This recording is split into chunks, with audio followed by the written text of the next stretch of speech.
오늘 본문 주인공 아마샤 왕도 멈춰야 하는 데서 멈추지 못하고 화를 자취합니다. 오늘은 이렇게 화를 자취하지 않으려면 어떻게 해야 되는지 생각해 보겠습니다. 화를 자취하는 것은 첫째, 회개가 없는 정직 때문이에요. 아마샤는 여호야다의 교훈을 받은 아버지 요아스가 행한 대로 정직하긴 했지만 다윗과 같지 않았다는 말이 오늘 붙었어요. 남유다 왕들은 늘 기준이 다윗이에요. 다윗의 씨는 예수님이 올 가문이니까 모든 상황에 영육간의 기준이 높습니다. 근데 사람의 사랑과 기대가 아니라 하나님의 사랑과 기대입니다. 그러므로 사람과 사건으로 하나님이 사랑하시니까 양육해 가시는 거예요. 근데 이제 정직히 행하였으나 산당 제사를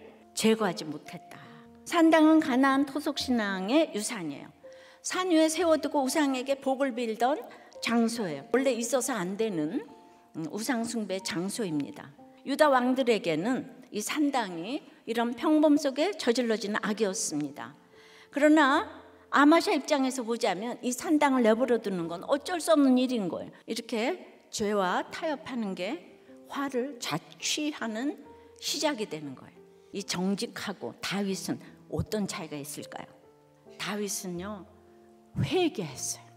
여로보암, 요아스, 아마샤나 그 집에 회개했다는 말이 성경 어디에도 없지 않습니까?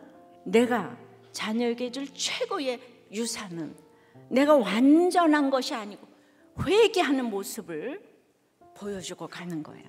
지금 당장 아무 일 없는 것 같아도 결국은 유다, 북이스라엘 다 망했어요. 두 번째는 복수심보다 말씀을 따라야 하는 거예요. 아마샤는 여호와 앞에 정직행함으로 왕권을 굳게 했어요.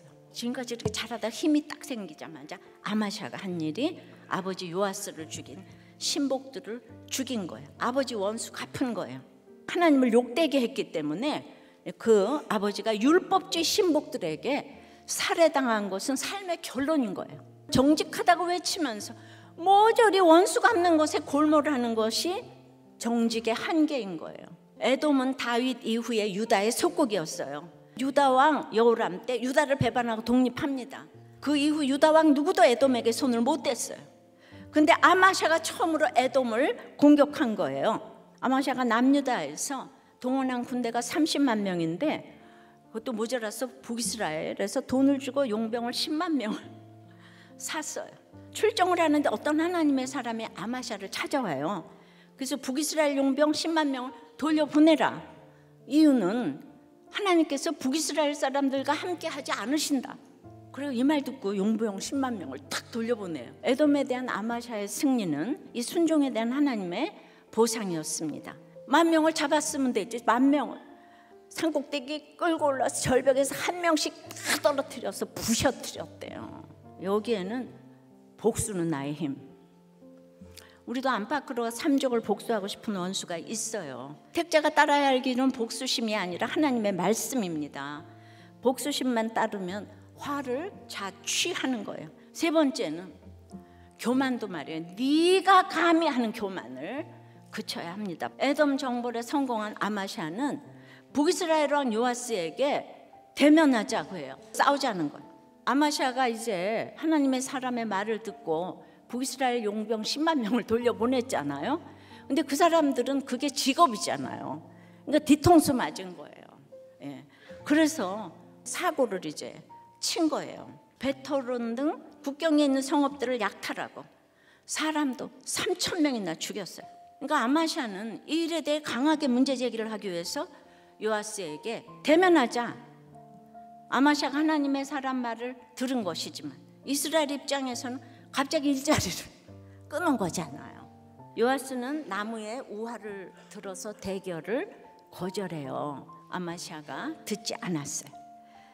또 군대를 이끌고 국경 요새인 벳세메스로 출정합니다.